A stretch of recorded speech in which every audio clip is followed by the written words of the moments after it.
So please welcome Sam Altman, the president of Y Combinator, who's joining us tonight.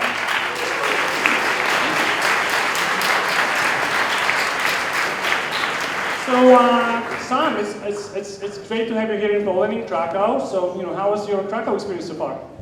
Yeah, so my friend Matt Van Zysen is here too. He's from San Francisco, and so we spent the day touring around. It was awesome. Actually, everyone always says they're excited to be somewhere when they give a talk like this, but I actually am excited to be here because my family is from Poland and I have never been before.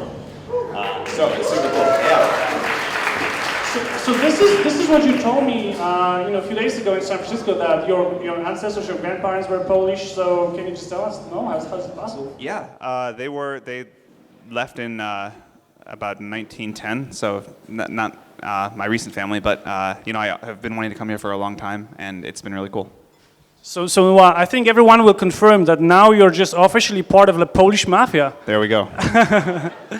Okay, so I'm sure that everyone knows what Y Combinator is, but maybe for those who don't, let's spend a while just to explain the core program, because there are several initiatives. We'll be talking about them, but can you just tell us how the main program works?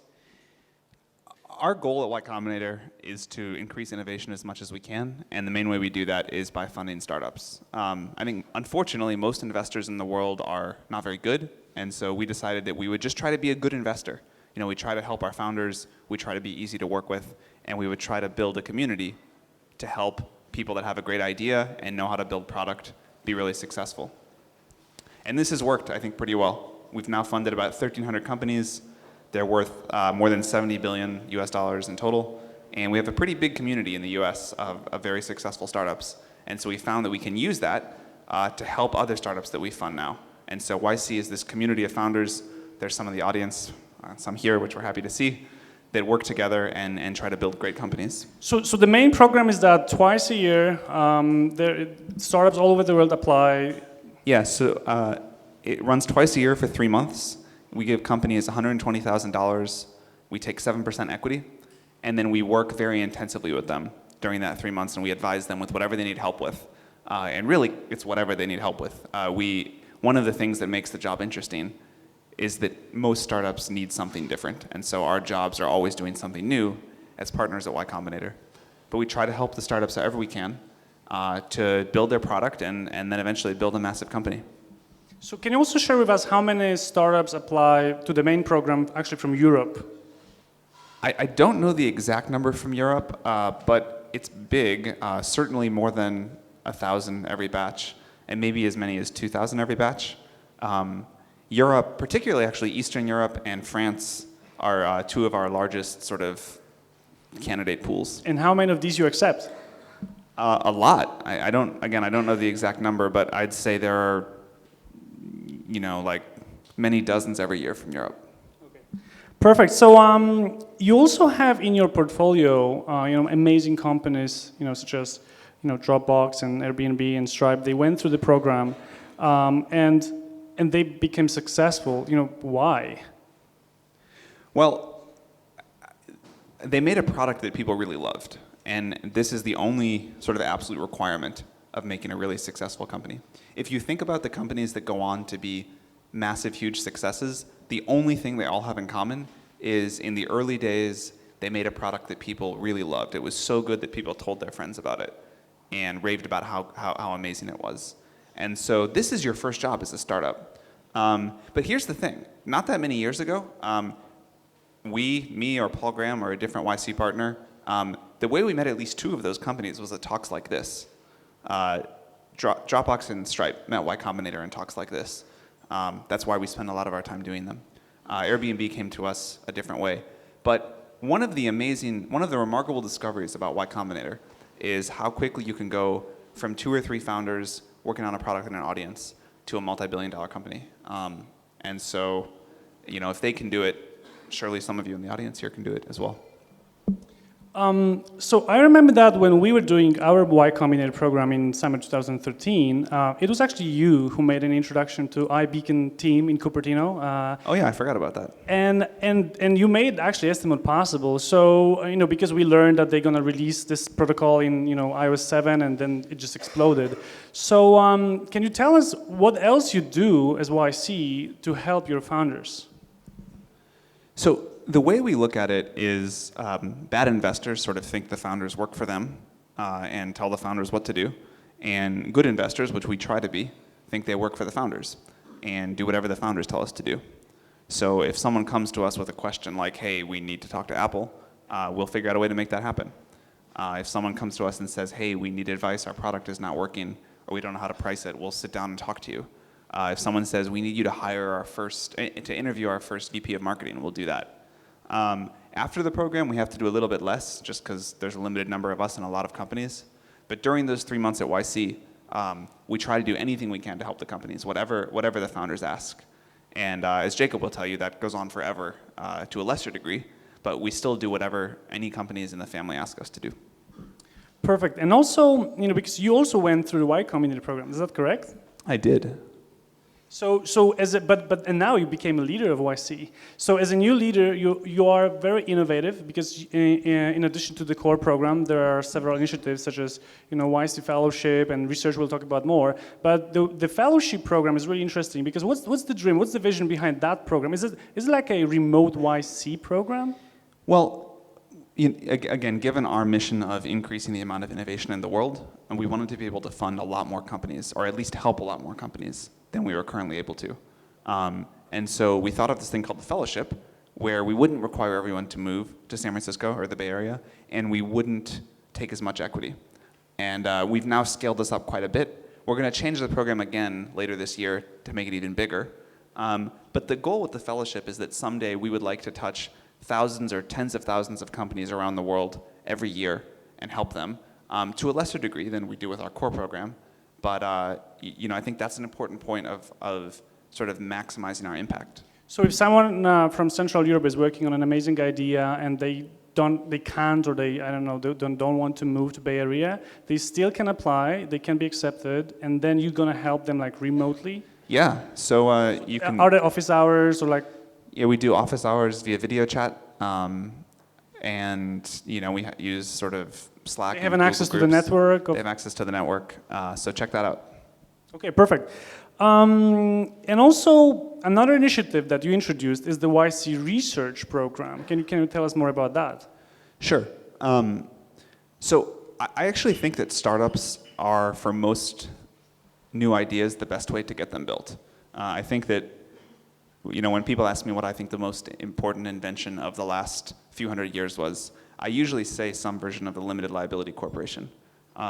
Startups are amazing, and companies are amazing in that they can align huge numbers of people together to do these extraordinary things. It's normally very difficult to coordinate huge groups of people, and companies are a way to do that and have huge impact in the world. So I think startups turn out to be a great vehicle for getting things done most of the time. There are some exceptions, and those we try, if we think they're important, we still try to fund those with YC Research. So YC Research is a nonprofit, and we try to fund work that we think is important that cannot or should not be done in a for-profit company. So one thing we have funded is OpenAI. I think a lot of people are, including me, very excited and a little bit nervous about AI, and I certainly don't think we should be in a world where a single company has the only AI that kind of rules the world and is the single descendant of humanity. So we and others are trying to build distributed AI where we give the technology to everybody, and hopefully we have a world with lots of AIs, each of them may be in service of a different human, and you have some version of a human-AI merge rather than this one AI and then all the humans on the other side of this, I think, contentious issue. Another project we funded is a basic income study. So as AI and automation continues and you eliminate huge amounts of jobs, can we rethink how work works? Can we rethink how state benefits work? And can we sort of hopefully unleash a lot more new innovation from humanity? We funded Alan Kay's group on education and computing, and later this year we'll fund. Is this streamed live? If you can, this is live stream now. It is. All right. Yeah. Well, we're funding one more group later this year. So when it comes to the OpenAI, that's an initiative, you, Elon Musk, and many other great people are involved. And so how great hackers that are into artificial intelligence, machine learning, how they can help you, how they can get from here, for example? Yeah. Come up, well, I don't want to take you away from a startup if you're doing one now, but if not, you should apply. You should come check it out. I think we have one of the maybe the most talented group of AI researchers in the world now assembled, and we're working on amazing projects. We also have seen some Polish names there. There are, yeah. The team, yeah. Wojciech at least is Polish for sure. Yes, correct. And Marcin is Polish too. So yeah, there are some.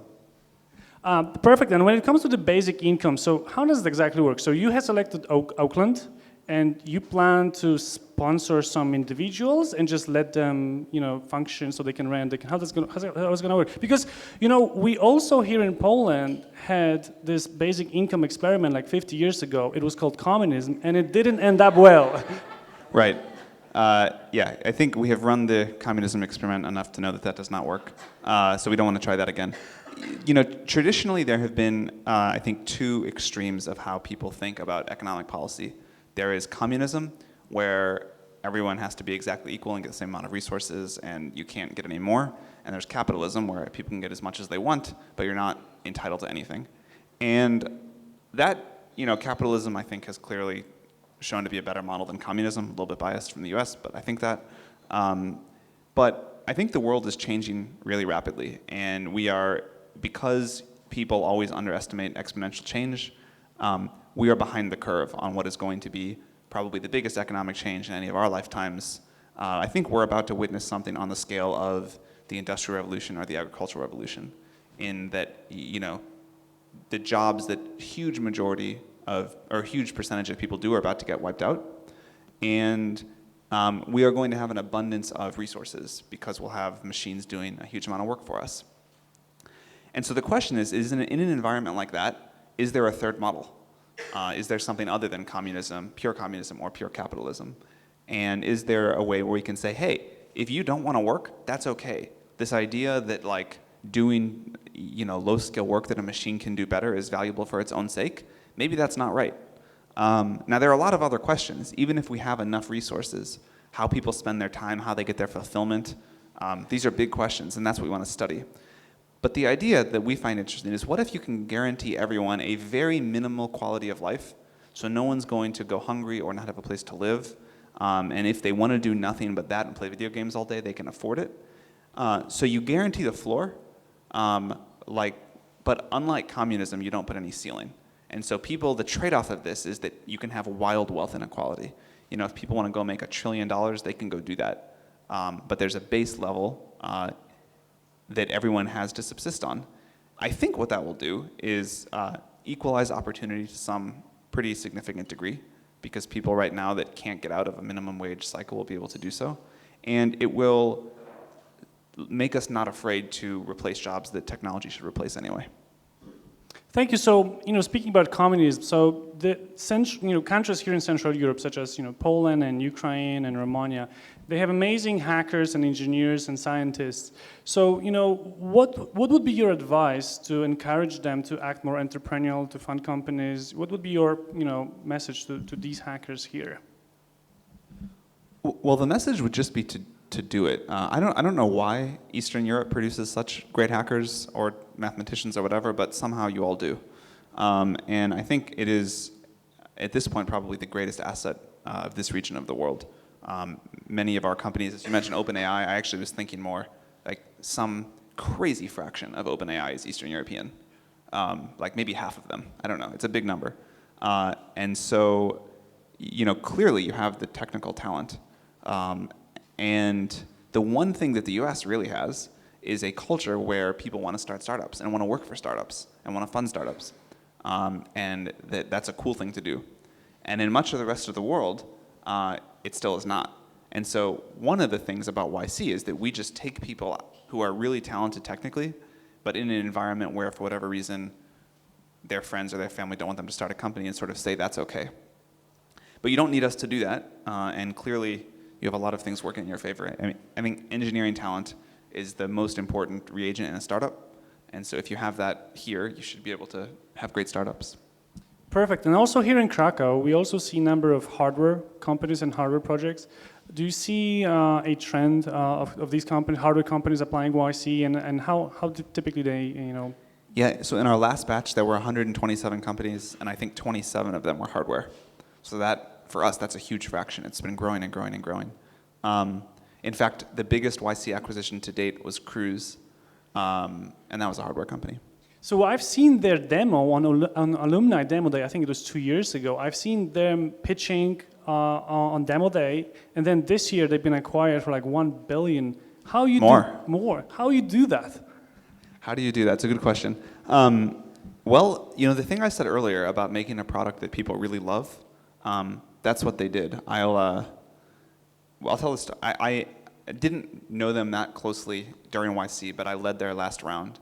And the way it happened was Kyle had, asked me for some advice. I said I'd love to see a demo, and he came to my house and took me in a ride from San Francisco down to Mountain View for a different alumni demo day. And So just to explain, so it was a device you can put on any car as long as it's Audi? Yeah, so it was, they had an Audi A4 that they hacked up to be self-driving. And Kyle was an amazing engineer, so like they, literally put servos inside the steering column, cameras on top of the car. It was pretty crazy. But I had been in a few other self-driving cars, and I got in this one, and I got on the highway and I pushed the self-driving button, and there's like wires all over the place, computers like taking up the whole back seat. It's a little bit crazy, but it worked, and it works so much better than any other self-driving car I had ever been in. And I agreed to invest 10 minutes into that ride, and then we negotiated for the last 40 minutes down the highway. But that was an example for me of, it was something I knew the world wanted, and I thought they had the best product and the best engineers. So they had the best product, and they were likely to stay in the lead. So those investments, those are the easy ones when you see a situation like that. And there are also more and more ambitious projects. So at YC, and you fund them. So I've seen, nuclear fusion startups, supersonic jets, genome projects. So can you tell us about that trend? And is that, Yeah. The really big companies, the $100 billion companies, those only come along when you get massive markets. So energy is a massive market. Airlines have traditionally been a terrible market, or aircraft manufacturers, but I really want a supersonic jet. So, that one we'll fund anyway. But do you know where they plan to ship actually? When 2022. Okay. But we like really big markets, and we like hard problems that other people are afraid of. When we funded Helion, which is the nuclear fusion company that Jacob mentioned, that year there were 10,000 photo sharing companies started around the world.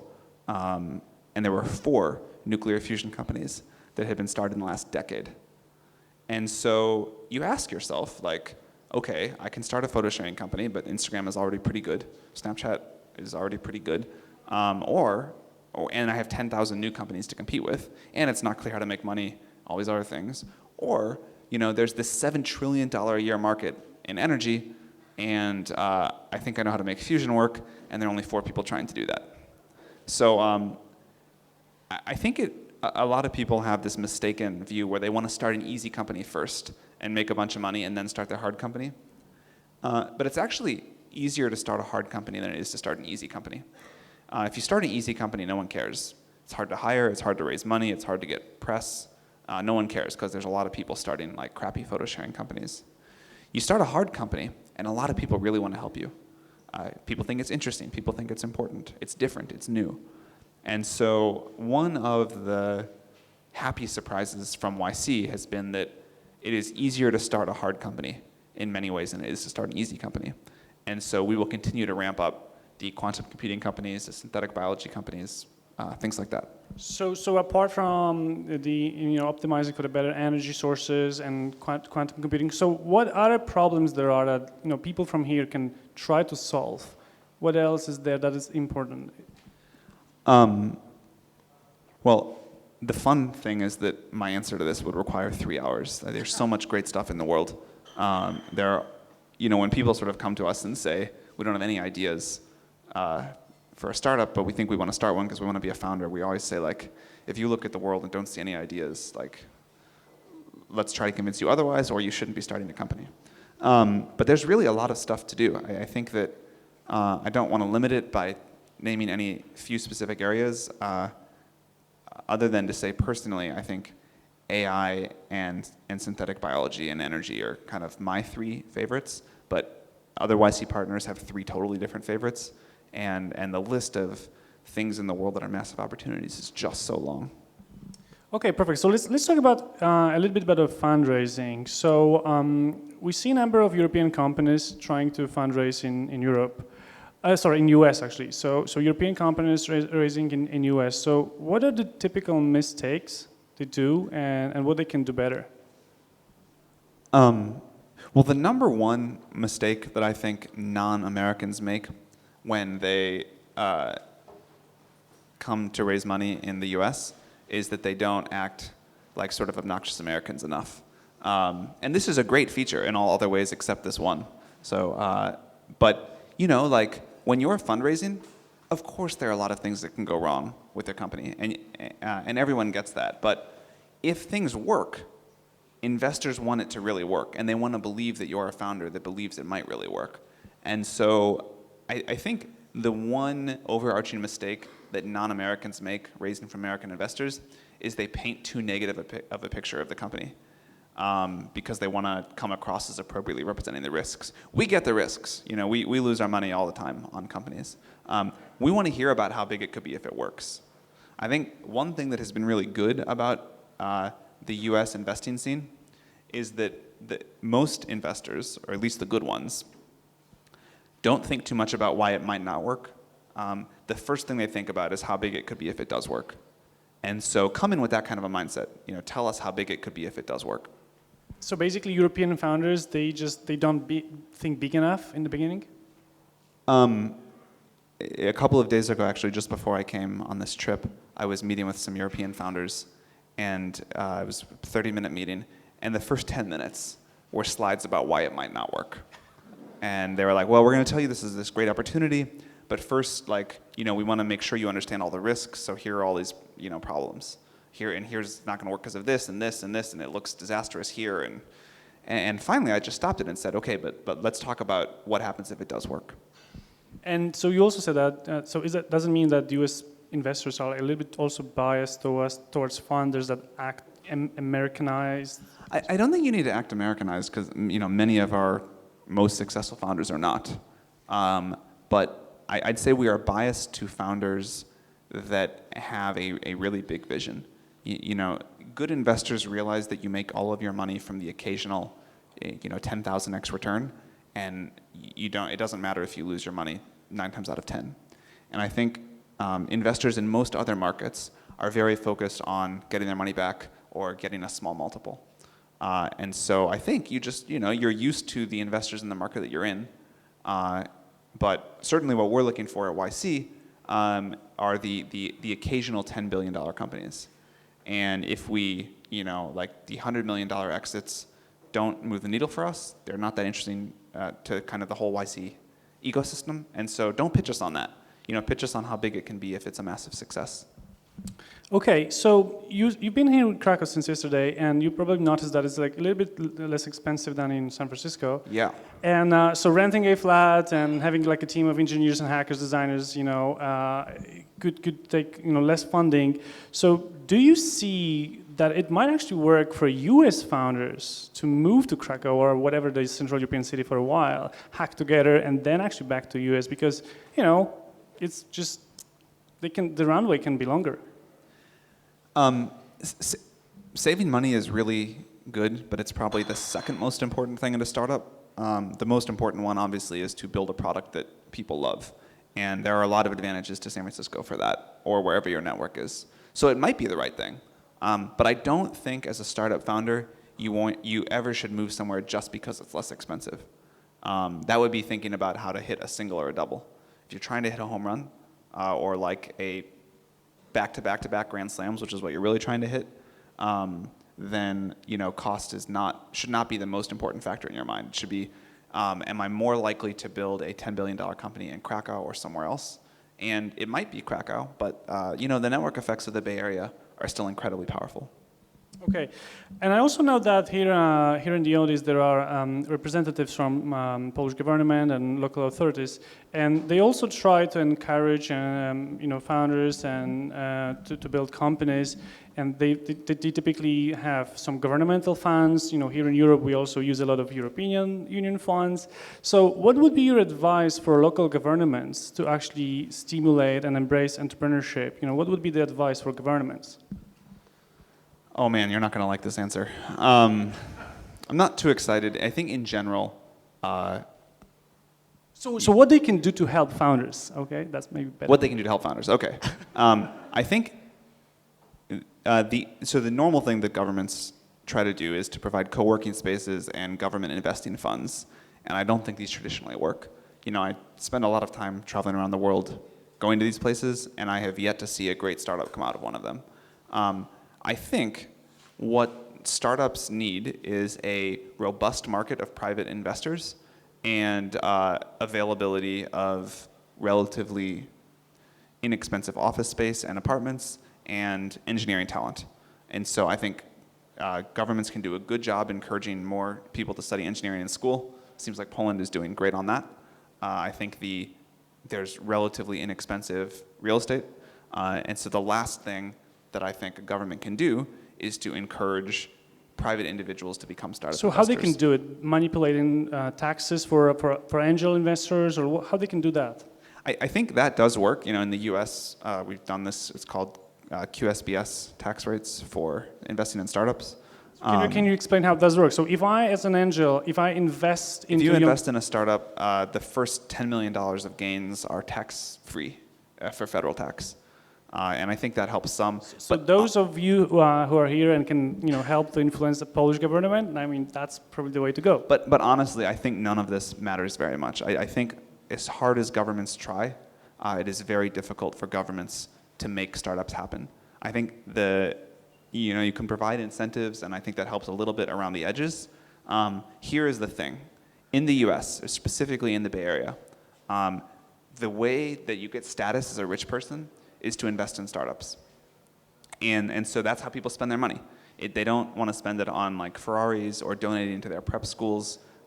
The way you become cool is to invest in startups. And the government that figures out how to make rich people in their country cool by investing in startups will do far more than all other government programs. And they can also make it less difficult, right? Yeah, although I actually don't know what the laws are here. Like, I assume it's not that difficult. Well... Yeah, well, making it less difficult would be good then. YC is about the culture of growth. Why? Why growth is important? Why you say that growth is actually solving all the problems? Why? And what kind of growth? Well, the thing about exponential functions, there are two. One is that they get harder and harder to fake. In the first 6 months, if you're growing 50% a month, you can fake that with Google Ads or whatever. But very quickly, the only way to grow on a beautiful exponential curve is if you make a product that is so good that people love so much that they spontaneously tell their friends. So one thing about growth is that it very quickly becomes something you can't hide from. And it tells us if you've actually made a product that people really love, which is the real question. Because if you've done that, you'll go on to be successful.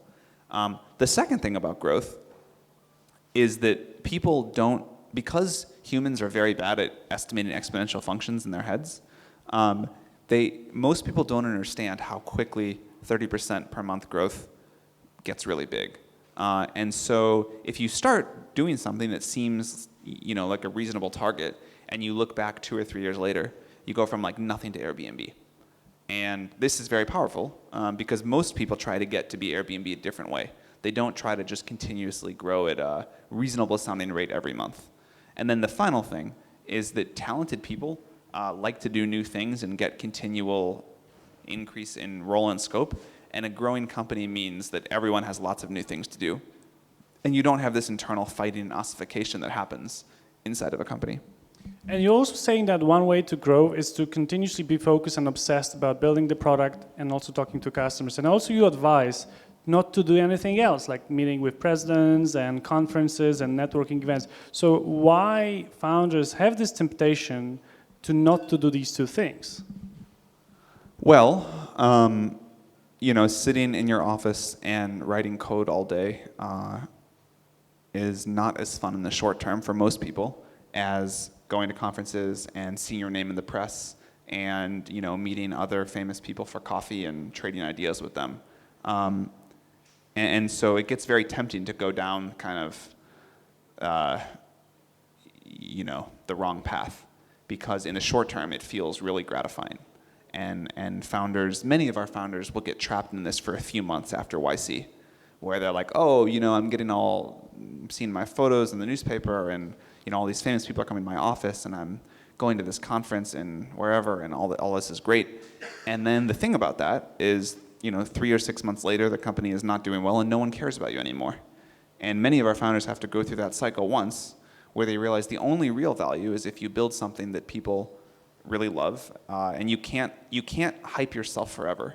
You can't trick people forever. Eventually reputation and actual substance converge. But most founders have to learn that the hard way at some point, and that's, I think, why they get tempted. They want a shortcut to being famous and successful. So one temptation is to act and attend all these events, but another temptation is also to hire quickly. And you advise not to do that. Do not hire prematurely. Why? Why hiring quickly is a bad thing? Well, I have a little bit of an asterisk on that. I advise not to hire quickly until you have built a product that people really love, and then hire as fast as you can. The reason it's bad early on is until you have built a product that people really love, you need to be very nimble as a company and able to change direction and do new things. And I think the ability of a company to change direction easily, I think that the difficulty of that increases with the square of the number of people on the team. And so if you have 3 or 4 people and you're doing this thing that's not working, you have this new idea, you can absolutely change the entire company overnight and everybody will be happy. When you get up to even 8 or 10, it gets really difficult to do that. When you get up to 25 or 30, it gets approaching impossible. And so you want to stay small so that you can react quickly. Once everything is working, once the roadmap is clear, once you're sure what the product and the mission is going to look like, then you can scale up the team fast. But if you have a small team, there's also a lot of frustration because there's a lot of work in general. Do less work. Here is another piece of YC advice. 90% of the work that startup founders do is a complete waste. It's hard to know what 90% is the waste and what 10% actually matters, and I think that is one of the places YC can help. But build less features, write less code, do less work. So much of time in business is wasted. So much of the code that a company writes is wasted. If you have a lot of people, you'll just waste time doing more shit that doesn't move the needle. If you have a small number of people, a lot of nervous laughter in the audience on this one. If you have a small number of people, you'll really be focused on saying, what is the one critical thing we absolutely have to do? And that's another benefit of a smaller team. Being an entrepreneur and founder in general is it's challenging. There's ups and downs. And what would be your advice for those who are actually kind of deciding to give up? Because you also talk about determination a lot. Yeah, you want to be determined until it doesn't make sense to be determined anymore. This is a hard thing to judge yourself. This is another area where an outsider you really trust is good. But in general, all startup founders go through moments of thinking about quitting. That's normal. Founders often ask me, how do I know when it's really time to quit? And what I always say is, when it's not working and you're out of ideas. And when you get to that point, then I think there's no shame in quitting and doing something new later. One thing that's really great about Silicon Valley is that there's failure is tolerated pretty well. It doesn't help you, but people get over it and kind of give you a pass to do something new. I don't know what the culture is like here, but certainly in Silicon Valley, that's totally fine. So I have last two questions before we will let the audience to ask. So what is your honest, you told us about self-driving cars and AI and so on. What is your honest opinion about IoT in general and in machine-to-machine communication or whatever the IoT means? What is your honest opinion about it? I think some people take it a little bit overboard in some cases. You know, like I don't think we need absolutely everything to be IoT'd. However, it's actually, I think, a good sign that that's happening. I think, you know, I'd say there is a bubble in IoT right now, but bubbles only happen when there is a kernel of something real. You know, smart people get tricked by bubbles all the time because there is something real and they just get ahead of it, ahead of themselves. I mean, occasionally you see like the tulip bubble or something that makes no sense, but most bubbles have a kernel of something real. And so I think everyone can sense with IoT that there is something real going on, and we're going to move to a world of smart devices. Now, again, I think we've gone a little bit overboard, and like, actually, as we're walking over here, I got an email pitch for a smart Kleenex box that told you when you were about to run out of Kleenex so you could get more, and like that seems a little bit overboard to me. But I do think this idea that computing is going to go out of centralized devices into everything we interact with, or many things that we interact with, that is a great trend to bet on. So you said it's a little bit hyped, and how about VR and bots? You know, what is your honest opinion about these? Like chatbots, you mean? I think VR is going to be transformative. I think that AI bots are also going to be transformative. I think those are two of the next computing platforms. And as an investor, you make a lot of your returns on the investing early on the new platforms, if you're right. And so the iPhone was this, certainly, and that worked for a while. And I think, you know, people are kind of sensing that the mobile platform has, although not run its course, the absolutely explosive growth is behind it, and there's a lot of excitement about the new platforms that are coming. And yeah, I think VR and messaging bots will be two of those. Okay, thank you. So I think we have now approximately like 20 minutes or something for a question from the audience. So, you know, who has questions, and we'll be trying to pick you guys and give you mic. So do we have another mic? No, so I will just use my one. Okay. So Chris, can you just help me?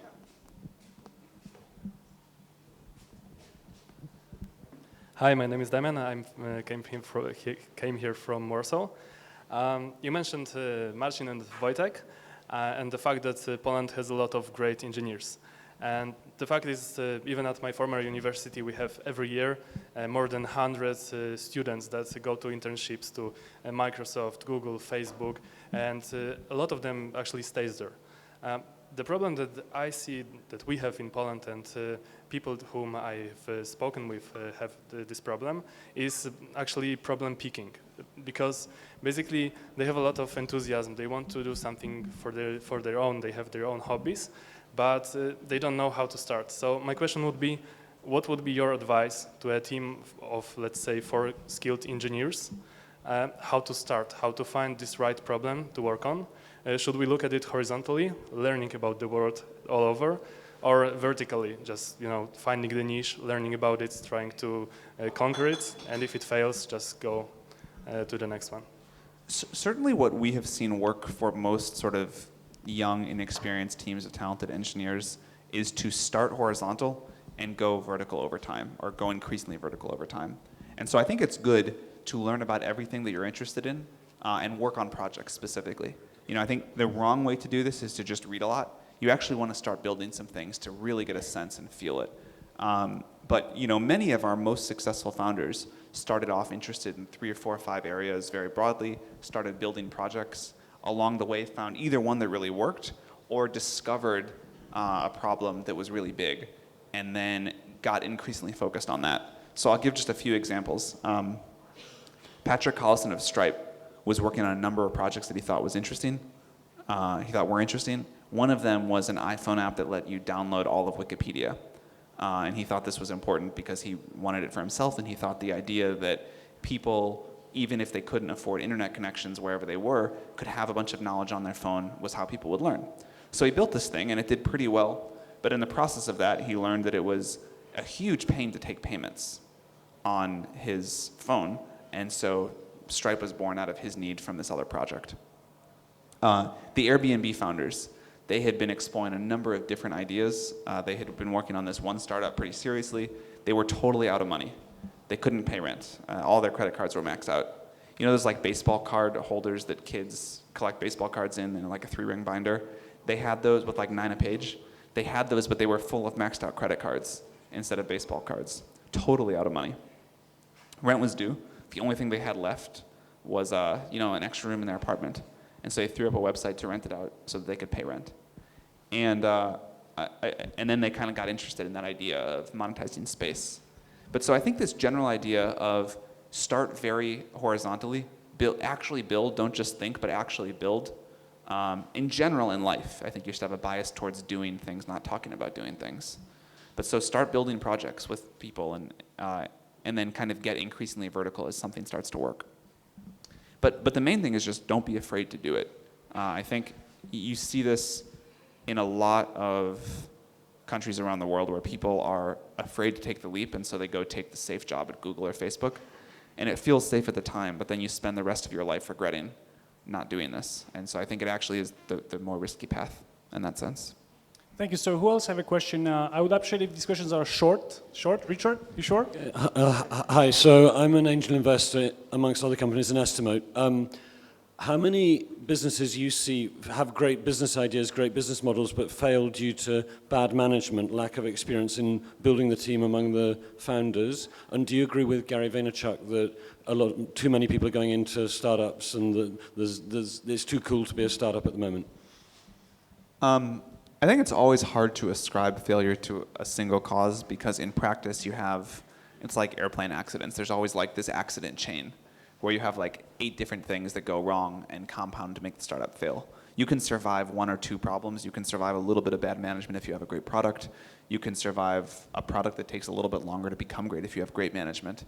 And so I think it's always really hard to say exactly where to pin it, but certainly we have seen many great companies run ashore with bad management. So try not to do that.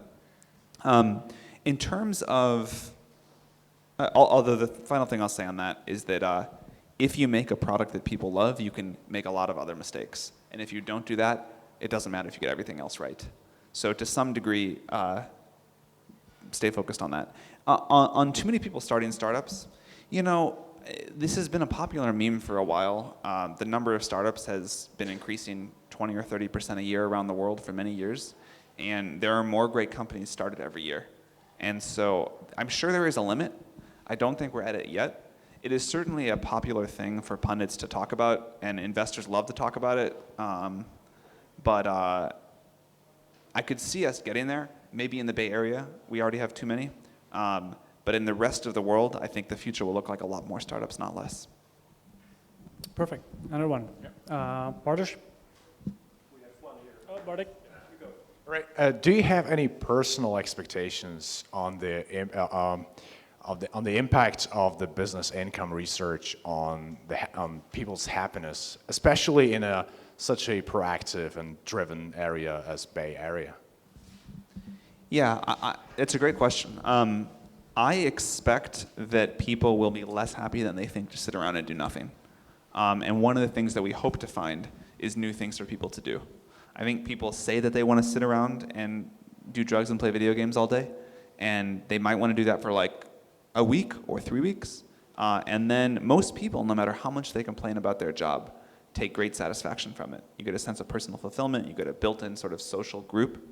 And I think what we'll see is that people maybe do nothing for a while and then figure out new things to do. And maybe that looks like new jobs, maybe that looks like Burning Man, I have no idea what.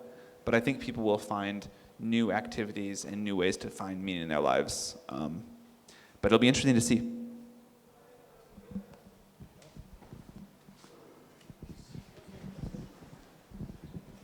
Hey Sam, I'm Szymon from Pragmatis. It's the 30 full stack experts Java shop from Warsaw. And I would like to ask you about the basic income project. And could you briefly explain what did you try to prove? And how are the things going on? What are your experiences? It just started last week, I Yeah, think. so we just started. But about the thesis and what did you try to prove and something more about this project? So the thing that most basic income research looks at is economic feasibility. saying, how can the country ever support this? And we actually are not looking at that for the following reason.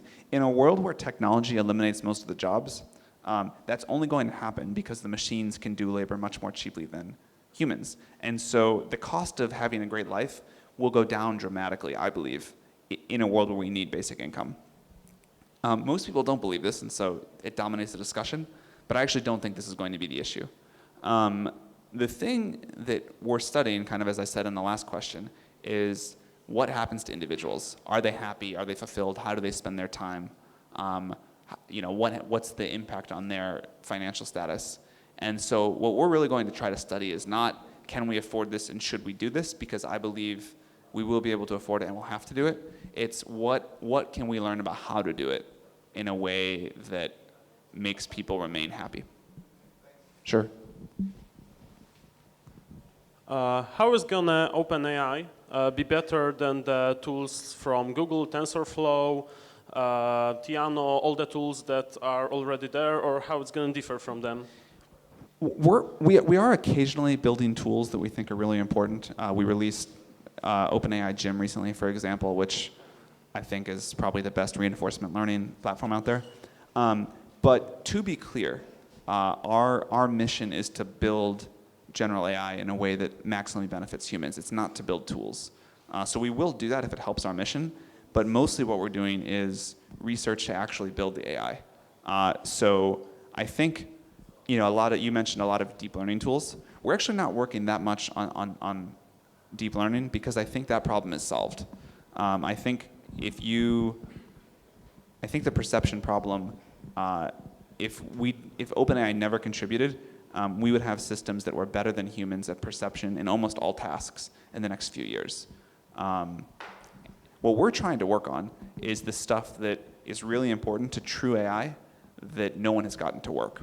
So concepts, thoughts, unsupervised learning. How do you transfer learning? So we're doing research in the areas that aren't yet working because reinforcement learning, we're going to get that one done. There was also a Recode conference. I think Elon Musk said that there's one company he didn't mention that company. He said that there's one company that could lead OpenAI. Do you also think that's the case? Yes. All right. And so this initiative is a little bit to kind of introduce some balance. Well, I think it's good for there to be two players. I mean, this is the future of everything, and I don't think we should leave the. In the next couple of 100 years, I think humanity will either destroy itself or start on a path to go conquer the universe and be unstoppable. Or maybe not humanity at that point, but whatever the descendants of us look like. And it would really be a shame to screw that up, on the brink of breakout. And so I think it is good not to leave that to the chance of a single company. Okay, another question. Pavel? Pavel from Tuplux. We're a small dev shop in Wrocław. Basically, hiring engineers in Poland is getting harder. It's a lot harder in Bay Area and New York. So I'm wondering how often YC companies use contractors and dev shops to help them build their products, and how do you connect the YC companies with dev shops when they struggle to build their own team? Honestly, not much at the early stage. And the reason is that until everything is really working well, you actually, what really matters is that you figure the product out. And the problem with outsourced dev shops is even if they slow the communication cycle down by 50% and you compound that every day, you have no chance of keeping up with a company with internal development. So almost all of our companies use internal development until they are already massively successful, at which point they hire dev shops sometimes. I don't know how they do that. That's kind of beyond the stage that I work with them on. But in the early days, I think it's a very bad idea to outsource development because you're really trying to figure out product and product market fit at that point. None of our companies have been successful outsourcing initial development. Many of them have gone on to do it once they're at scale. Again, the question is it's getting harder to hire engineering talent. What do you do about that? And the answer, again, is do less work, build less features, do less things. Bartosz, I think you're trying to ask a question and they don't give you mic, right? Marcin, quick question. Short question. Okay. All right. Okay, hi, I'm Marcin from Estimote. And recently there is a wide discussion about the ownership and the model of ownership. And I would like to find out your thoughts on the ownership model we have right now and the circular economy, for example. What do you think about this kind of subject? You mean like moving to a world where people use Airbnb and Uber instead of owning exactly. assets? So they don't own Sharing the particular- economy. Yeah, exactly. Sharing stuff. Yeah, I think this is a trend that will continue as well. I think the younger generations are less interested in owning assets and more interested in experiences. And so I think you see that express itself in this crazy shift away to this kind of asset-light life. And I think it's like really beneficial all around, and I expect that will keep going. Hey Sam, welcome to Kraków in Poland. I have a question. As the world progresses towards automation, AI, how adversely do you think it's going to impact the other half of the world? Foxconn laid off more than 60% of its workforce because now iPhones are being produced by autonomous robots. How do you think that's going to impact the society in that part of the world? Yeah, I think it'll be an incredibly positive impact. I think it'll be a rocky transition. But again, I think if you assume that work gets automated because machines can do it more cheaply, more effectively, we'll have far more resources. So we may have to figure out some redistribution. I expect to some degree we will. But through every major technological revolution, life gets way better for everybody. It's like extremely much better, I think, to be a poor person today than a king 1,000 years ago. And I expect we'll say that again in another 1,000 years. But,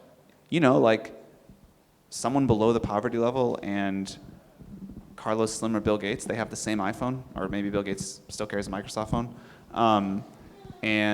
They're like, that's amazing. There's amazing equalization, I think, that happens with technology. And I expect that will keep going. So we have 5 more questions before we will take a break and start networking. So.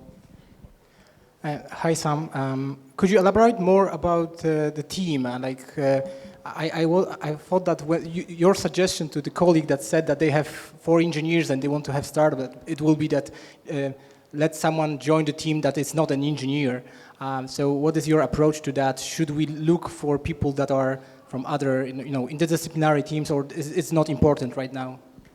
Well, I don't think you have to have a non-engineer on the team, and I don't think you should bring on someone that you don't know well. I think the most important thing is that everyone on the initial team already know each other and like each other and work well together. It can be great to bring on a non-engineer, but it's certainly not a requirement. There was an idea that was popular in the US maybe 15 years ago or 20 years ago that these teams could only be successful with a business person. And that has now been fully disproven. However, business people can be great, and if it naturally fits, that's fine. But I wouldn't think about it as a requirement. I wouldn't try to force it either. You do need someone on the team that can think about users and product, but that person can be an engineer. Hey Sam, welcome to Kraków. I came here 30 years ago and I'm still here now. So I hope you'll keep coming. Great. So my question is slightly different. I work for Orange, which is not a startup, but we work with startups. So what is your take on net neutrality, Facebook free basics, and sponsored data, which was around for a while in US by AT&T and Verizon, but it did not pick up, Does it help sponsored data for startups and for the apps? I admit that I am very far from an expert on this topic. I don't understand all the nuance, and I probably can't give a very good answer. But at a high level, it strikes me as intuitively wrong to not have net neutrality. I think, having an open and unrestricted platform has been very powerful for the development of these companies. I don't love the answer of more government regulation, but I do understand that it's a public utility and it may need to happen that way. I think in general, though, it is a net positive for innovation and development of new companies to have this be as open and fair as possible. Sponsored apps on carriers? I think that's to the level of nuance where it seems to me like that's not great, but you could easily convince me otherwise. I don't really know. Hey Sam, Conrad, co-founder of an AI company here in Krakow called Craffinity. I see a growing trend in what you were saying as in frameworks and open AI, but I've yet to see many companies actually do concrete work in AI, such as DeepMind. They're just doing games, but I've yet to see somebody that catches the low-hanging fruit and does something that actually makes money. Do you see that as an issue, or do you think that the framework being built is going to foster that innovation forward? Because we're actually trying to build real things, but I don't see many companies actually doing that as well. Yeah, there aren't, again, startups don't work super well for fundamental research, and they have not worked super well for fundamental research in AI. So I agree with the statement. I think the thing that's going to change the trajectory more than people think is, until about 3 years ago, nothing was working in AI, and so no one wanted to go into it. And now it is the thing that all the best undergrads want to study. So we'll go from maybe 1,000 good people in the world working on AI to 100,000 in a short period of time. And when that happens, you'll see companies working on real R&D. But today there aren't very many, which is great for us because we can hire the best people in the world. But I agree with the statement. Hi Sam, my name is Marcin, and I'm one of the local VCs. I have a question on YC and the future of YC. We've been sort of looking at YC for a couple of years now, and we sort of are amazed by the incredible things that you've built in terms of the knowledge center and also the network of people. But what we sort of lack is maybe your international approach, because YC is purely local in a sense, right? So do you plan going international in terms of having offices maybe in different cities, different countries, maybe sharing a bit more of your network? Yeah, I think we will start to do that. We'll start slowly, and if it doesn't work, we'll stop it. But the fellowship has been kind of our first toe in that water, and we're just not sure exactly what, but directionally we'll do more of that over time. So another question, this part of the audience, so just to keep the balance. So any? Okay. Sorry, I just stole the mic. Sorry, my name is Wojciech. I work for FlightFox. So say the basic income works, and it's decided to be rolled nationwide. So this will cost shitloads of money. So there are companies like Apple that are sitting on cash. So do you think companies should voluntarily, not being forced by the state, contribute to this? And if there's any company in a few years that you invested in and has amassed a big amount of money, would you advise to voluntarily contribute this money towards basic income? Thank you. Well, this was my point earlier about why I think everyone is wrong about the economic model for basic income. I think that in a world where we need it, because technology has eliminated the jobs, we'll have two things happen. One, the cost of a great life will go down, 10 or 20% a year. As things get automated and cheaper. And on the other hand, we could see a decade of GDP growing at a crazy number no one's prepared for. We get AGI and GDP can grow 50 or 100% a year. And so with both of those things happening, I actually think there will be plenty of money for this. This is the one really crazy counterintuitive thing I believe about basic income. I don't think affordability is the question. I think the question is what people do with their time and for fulfillment. I think Apple has like $200 billion in cash. That does not make that much of a dent to the U.S. basic income, so I don't think they should be forced to give it to that because it doesn't help much. But I don't think it matters because in a world where we need it, we'll have enough money for it. Okay. Hi. I'm just curious, so at your core, do you find yourself as an entrepreneur or an investor more? And also, just curious, what was your first entrepreneurial endeavor? Well before, maybe you. Yeah, so definitely entrepreneur. I actually tried being an investor for a while. My job at YC is barely an investor. I almost never take pitch meetings anymore. I almost never advise startups anymore. It's really just running a company at this point. We're kind of big now. And I was an investor. I raised a traditional venture fund when I was maybe like 24, 25, and did that for a few years. And it is a phenomenal job from an economics perspective, but it is deeply unfulfilling otherwise. So I did not enjoy it myself. First entrepreneurial experience, I had like a computer fixing business when I was like 11 or 12, something like that. One more question? One more question. Okay. So Sam, how do you stay up to date with trends? What website do you visit every day? Who do you follow? I mostly try to do it by talking to really smart people that I think about the world in different ways. I I try to like not pollute my brain with too much stuff on the internet, because I think, you know, if you like go read the sort of trends as defined by the internet, they'll mostly be wrong. Like, remember podcasting when that was going to be the thing that like took over the world? So I try to have my own ideas, and I try to do things and be excited about things other people aren't. And I have maybe, you know, like I think 10 very close friends that are incredibly thoughtful about technology, and I try to just spend a lot of time with them. And I think that has been far better than trying to figure out who to follow on Twitter, which I think is all just net bad. I think I'd probably just be better not to read Twitter at all. I do read Hacker News every day, but other than that, there's no news site I read every day. Thanks. Okay, thank you. Thank you all very much. Sam, Thanks for having thank me. you so much.